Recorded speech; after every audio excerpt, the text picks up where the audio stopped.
remembering the life of one of Italy's biggest tennis figures in the Open era.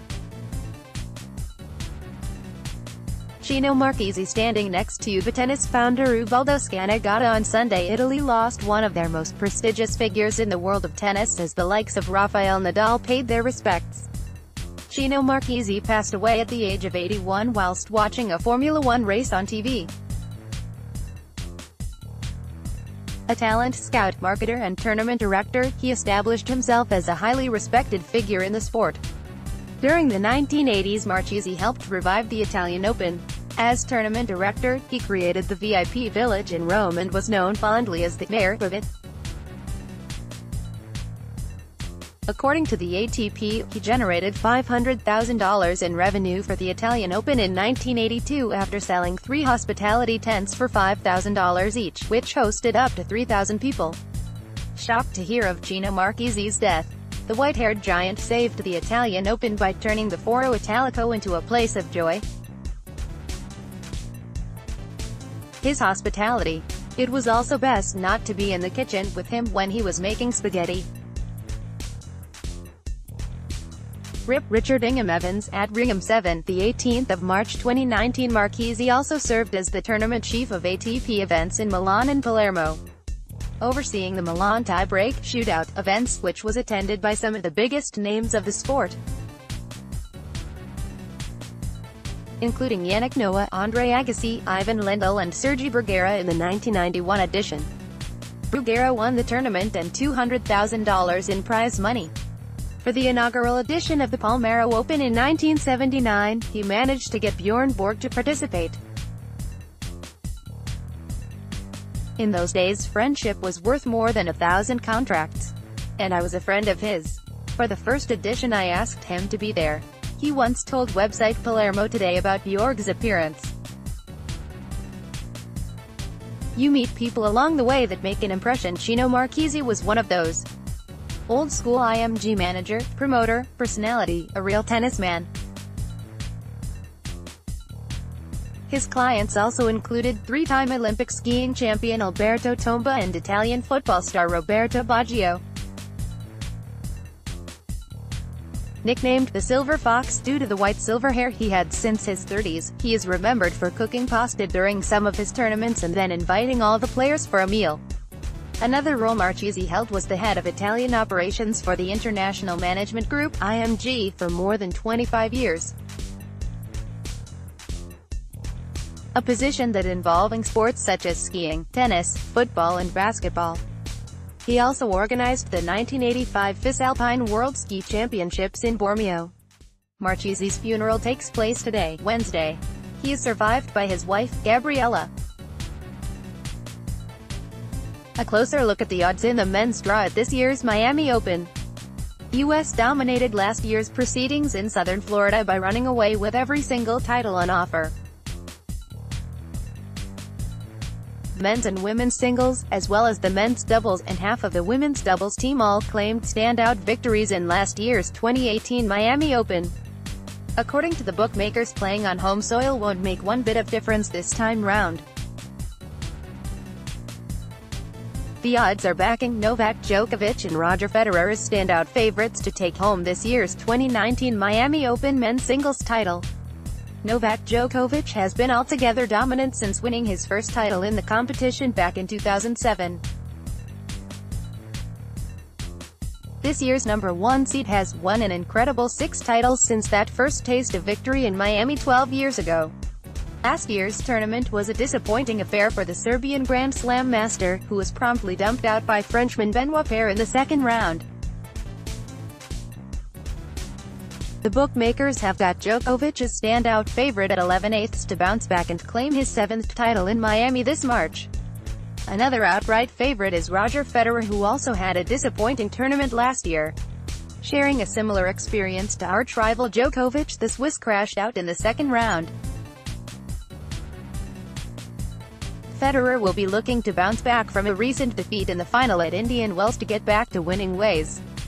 To back either of the favorites to win this year's Miami Open men's singles title, be sure to compare betting sites for the best odds, bonuses and betting advice. Djokovic and Federer may have underperformed last year, but their overall records speak volumes. The greats don't often go off the boil for too long. One player who won't be too bothered by Federer's 3 Miami men's singles titles is Dominic Thiem, who beat the Swiss in the final at Indian Wells last Sunday. Thiem is currently 6th favorite at 20/1 and has risen to a career record 4th in the world rankings. One notable withdrawal from this year's competition is 5-time finalist Rafael Nadal. Nadal has pulled out due to injury for the second year in a row. The last time he competed, he was beaten in the final by Federer back in 2017. Also missing his second consecutive Miami Open is Argentinian Juan Martín del Potro. Del Potro looked to be making a comeback until he was forced to exit the competition only hours before the tournament got underway. Those two high-profile omissions seem to have affected a marginal drop in the odds. Other notable favorites still in contention are 2016 finalist Kei Nishikori, Milos Raonic and last year's finalist Alexander Zverev, all placed at around 15/1. Last year's champion John Isner is an outsider bet at 50/1. What's for sure is that the big boys definitely have something to prove down in the heat and humidity of southern Florida this time round. Both are looking to recover some composure on U.S. soil after defeats in California as of late. Sponsored article: The row over the use of ATP points at $25,000 events has intensified on Wednesday following comments made by a member of the ITF. A fresh disagreement has erupted between the two governing bodies within tennis over the new transition tour. The International Tennis Federation (ITF), who is in charge of the tour, has hit out at the ATP over their current allocation of points to $25,000 tournaments. From this year, a new two-tier ranking system has come into effect following a radical overhaul. WTA points are only awarded to women playing in events that have $25,000 in prize money or more. In men's tennis, $25,000 ITF Pro Circuit events offer both ATP ranking points, later rounds, and ITF entry points, all rounds, while the qualifying rounds of ATP Challenger tournaments also offer both ATP ranking points, all events, and ITF entry points, events up to $125,000 in prize money. Players can use their ITF ranking to enter into professional tournaments. It is concerning the men's $25,000 tournaments where the ITF has accused the governing body of men's tennis of blocking calls for change. On Wednesday, a senior figure told the Press Association that the ATP had been yet to agree to allocate more ranking points at all levels of the $25,000 events, saying the organization wanted to wait and see what happens. "We have spoken to them a number of times and made this request. To date, they haven't agreed to put those points back in," the ITF's senior executive director of professional tennis, Chris Dent, told Press Association Sport. "I don't want to speak for them, but my understanding is they want to wait and see how this plays out over the first 2 quarters of the year, but we believe the issue is more immediate than that, and it would make immediate sense to have those points back in. At the moment, we're not addressing the player opportunity issue and creating essentially a bottleneck at the 25,000 level, which understandably is causing frustration for the players who are in that ranking band."